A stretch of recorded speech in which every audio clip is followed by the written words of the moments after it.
So, mag-topic po ta about sa kwan, no? Kaning nagkaafam ang inyong mga foreigners. Diba, mostly sa mindset sa mga Pinoy, kay kuan ko, no? Kat. Samot na pobrita niya namin yung tag-foreigner. Inundent ng kat. In short, na suya alam mo. Bitaw, ayaw mo pabuot ba? Huwag mo kabalo sa naasaw na una sa tao mo nagminyo og foreigner. Dili ra kaingon nga abig mao na. Una mo kaingon og kat no kanang naminyo tag tigulang or unsa diha nga naabot kag lang nasod pero wa ka na trabaho mo ni kat.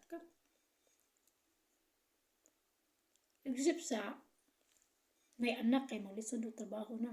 Ang karon ako kat na ko ron. Wa ko trabaho. Ngay tungod sa akong anak. Narata diya guys sa good vibes na to. Ayaw mo si panghilabot sa isig ka tao kay na, kuyaw, mamatay mo nga na kontra. Ayaw jud ano bati na.